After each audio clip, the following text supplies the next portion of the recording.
ये ऐसे फार्म जो है जो दवाई डालते हैं जहर डालते हैं, मैं उससे सब्जी खरीदता ही नहीं। मैं खरीदता हूँ छोटे छोटे जो मेरे दुकान में आते हैं, जो बहुत कम मात्रा में उपयोग करते हैं, उनसे जाके लेता हूँ। ज़्यादा करके छोटे जो छोटे जाते हैं ना वो गाँव वाले, उनसे ज़्यादा सब्जी खरीदता हूँ।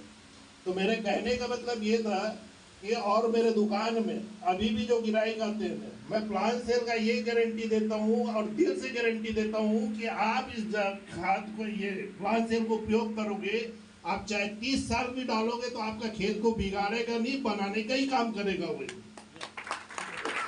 आप लोग जितना लीडर हो, आप किसान को यही बताओ कि आप इसको 30 साल क्या 50 साल भी डालोगे तो आपका खेत को बिगाड़ेगा नहीं, बनाएगा नहीं। और अभी एक जो सर बता रहे थे कि वास्तविक में बोला जाए तो आपको पोटास और डीएपी की जरूरत है ही नहीं वहां पर। मेरे एक खास मित्र है महाराष्ट्र में, वो उसने खाद ही छोड़ दिया डालने के लिए, सिर्फ ओनली प्लांट सेल में अपना खेती कर रहे हुए।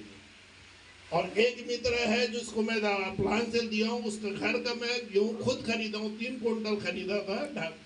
अगले साल उससे 1.5 क्विंटल लिया था तो बीच में खत्म हो गया, लेकिन मेरे को 1.5 क्विंटल जो गेहूँ खाता था, जो स्वाद मिलता था, मार्केट का गेहूं लेके आया तो मेरा मतलब जो खाने का था और रोटी खाने का, तो पेट खराब होना चालू हो गया था।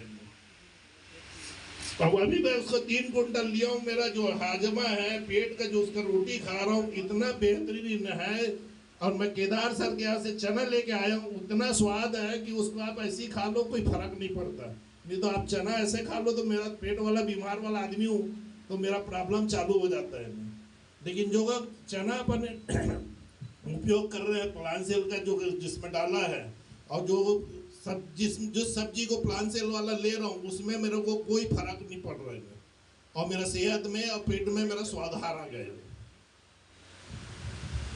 दूसरी बात ये बोल रहा था कि अपन जो किसान को बताते हैं प्लांट सेल करने, तो एक तरीका ये हो जाता है कि आप प्लांट सेल को जो बताते हो 1 एकड़ में 1 पैकेट, लेकिन उसका नियम है कि आप कम से कम उनको बोले करो कि पूरा सीजन में, जैसे अभी 120 दिन का है तो उसको 3 पैकेट उपयोग करवाओ एकड़ में। तो दूसरा उसका ये फायदा हो जाता है कि देखो आज के तारीख में पहले चलता था 35 HP का ट्रैक्टर, आवाज चल रहा है कितना का 70 तक का, 70 HP का जोताई में हो गया है। लेकिन जिसने प्लांट सेल को उपयोग कर लिया है, साल 2 साल अगर डाल दिया है, उस खेत में अगर 2 घंटे का जोताई लग रहा था, आज के तारीख में 1 घंटा हो गए। कितना पैसा बच गया 1 घंटे में उसका? 1200 रुपया घंटा आज का चल रहा है, तो 1200 रुपया बच गया। किसान ने कितना दिया, मान ले जा कोई दे रहा है 1500 में लिया है, तो बचा ना उसका 1200 रुपया, 300 रुपया गए ना। ये फर्क है आपका। तो ये छोटी छोटी जो बात है, आप लोग मेरे से फोन में पूछ लिया करो, माइक में मैं ज्यादा समझा नहीं पाता, लेकिन मोबाइल में आप मेरे से बात करोगे और दुकान में बैठे रहोगे तो बेटर समझाता हूँ मैं। और जो भी फोन लगाओ आप मेरे को सवेरे 8 बजे से चालू कर दो, या सुबह 7 बजे 6 बजे से चालू कर दो, मेरे को 9 बजे तक पूछोगे, मैं बताने का ही काम करता हूँ। और इसके मेरे को ऐसे, मेरे दुकान में ऐसे नहीं चाहिए, मेरे को ग्राहक जो आते हैं ना, मैं स्टैंडर्ड का चाहिए, जो उसको समझ में आता है तो लो, नहीं समझ में आया तो उसको वापस भेज देता हूँ। और इनका जो दवाई है